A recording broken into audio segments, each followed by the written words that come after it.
The Albinaurics are a race of man-made humans living in the lands between. They can be found in a few places such as the Albinauric village and Volcano Manor, and anytime you come across them, it's clear that they are one of the most persecuted people in Elden Ring. The Albinaurics have had their village destroyed by Ensha on the orders of Gideon Ofnir while searching for the Halictree Medallion, and the people we find in the Volcano Manor have been experimented on with hideous growths all over their bodies and a feral demeanor which shows how they have had their humanity stripped from them. It's rare that we find an Albinauric interested in speaking with us. In fact, there are only two in the entire game. Albus, the old man disguised as a pot in the Albinauric village, and the topic of today's video, Latenna. Today we're going to discuss Latenna's purpose and what it could mean for the future of the Albinaurics.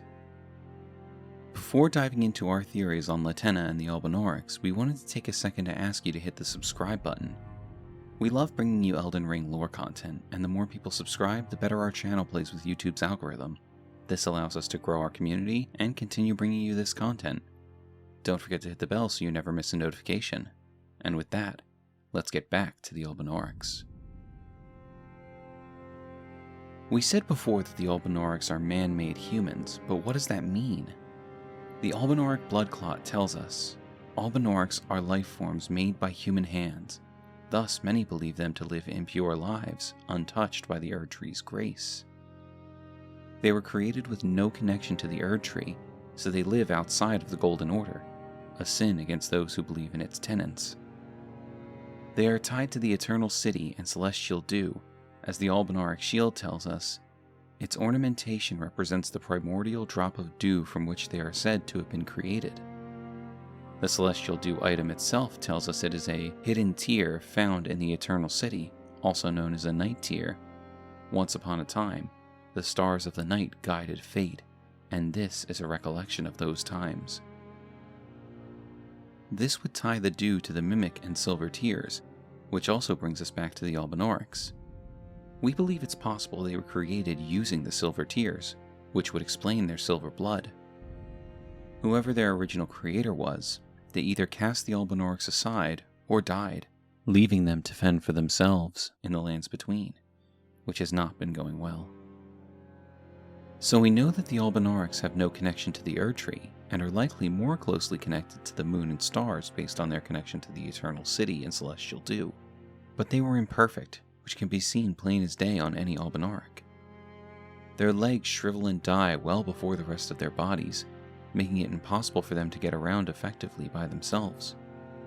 When we meet Latenna for the first time, she refers to her wolf as her other half, and when fighting Albinaurics in the consecrated snowfields, we understand why, as they ride their wolves, effectively using them as replacement legs. Now that we have a background on what the Albinaurics likely are, we can properly discuss Latenna and her purpose. Upon meeting Latenna, she wants nothing to do with our Tarnished, saying she told the all-hearing brute she possesses no medallion. But if we've spoken with Albus and he's entrusted us with his half of the Halictree Medallion, she begins to trust us as well. Do you speak true? So old Albus entrusted his medallion to you. Then I have no choice but to trust that this was his dying will. Let's try again. I'm Latenna, an Albinauric, the same as old Albus. My apologies for my coarse words earlier. I presumed the worst.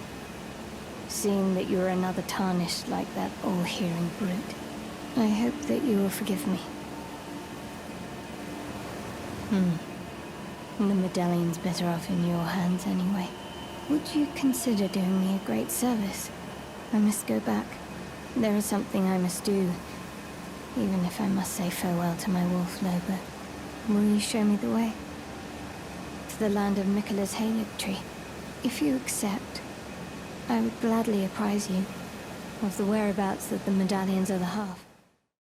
So she's willing to tell us that her quest takes her to Miquella's Halictree, but she doesn't go into any detail on why.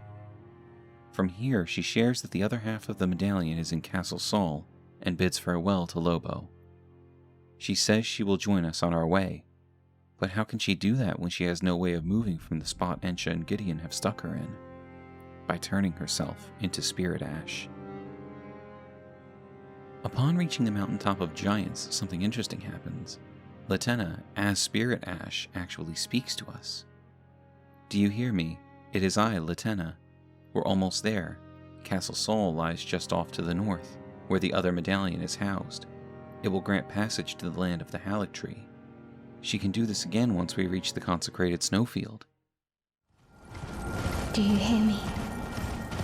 It is I, Latenna. We have reached the land of Mikla's Halictree, where Lobo and I began our travels. It's entirely thanks to you that I'm so close to home. These great snow-laden lands stretch far to the north, and beyond the ancient bowers. So we learn something new about her quest, and Albinaurics as a whole through this dialogue. She mentions that she started her quest here, so she was clearly traveling to the Albinauric village through the lands between in search of something. Also, a keen-eyed observer will notice that all of the Albinaurics in their village in Liurnia look to be men, while all of the Albinaurics we encounter on Wolfback in the consecrated snowfield seem to be women, just like Latenna, and are clearly the physically superior warriors. This means Albinauric men and women separated themselves from each other for some reason. The pieces start to come together when we reach the Apostate Derelict, and Latenna speaks again in front of a large, unspeaking Albinauric woman. O young yet towering sister of ours, let the birthing droplet in and create life for us, for all the Albinaurics. Thank you. I finally fulfilled my purpose. Our young yet towering sister will give us hope. Now that nothing is left unfinished, I will join you in battle to the bitter end. And when the fighting is done, then you may lay me to rest. Beside Lobo, my dear wolf.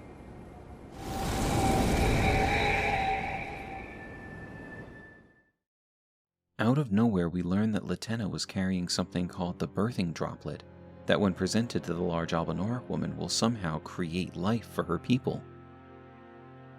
We can learn this woman's name only if we chose to kill Latenna upon first meeting her, as she says, "Oh, Philia, take the birthing droplet." So her true mission is made clear. She left the consecrated snowfield to retrieve the birthing droplet for Philia, and bring it back to ensure the future of the Albinaurics. It's very likely that the Albinaurics, being man-made humans, cannot reproduce as normal people would. They have no use of the lower halves of their bodies, and while there does seem to be some kind of gender line, the men and women are separated, living in two completely different lands.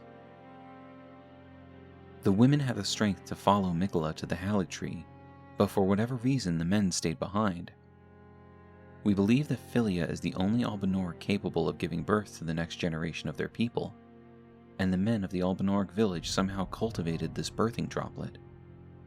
It was then Latenna's mission was to take it from them back to Philia, but Gideon's interference made it impossible to complete her task, effectively dooming the Albinaurics. That is, until our Tarnished found Latenna. While there are larger mysteries at work here, such as where Philia came from, why she's so much larger than the other Albinauric woman but considered younger, and how any of this came to pass at all without the original creator of the Albinaurics' help, we believe we've discovered Latenna's true purpose, and the series of events that must have taken place before she met our Tarnished. Latenna is a hero to her people. By placing her faith in us and giving up her own life to complete her quest, she's ensured a future for the Albinaurics, no matter what shape that may take. Perhaps the greater fate of the Albinaurics will be explored in a future DLC, so we can see what comes next for these downtrodden but determined people. Thank you for joining us while we discuss the Albinaurics and the true purpose of Latenna's quest. This particular quest line is severely improved by proper context around what the Albinaurics are, their place in the world, and the challenges they face with their imperfect bodies. We're hoping that if a Mikla DLC is ever announced, we'll get to learn more about these people, as they followed him to his Halictree to escape persecution. Be sure to leave a comment with your thoughts on the Albinaurics, Latenna, or Philia. Like, subscribe, and ring the bell so you always know when we're putting out new content. We look forward to seeing you again for more Elden Lore.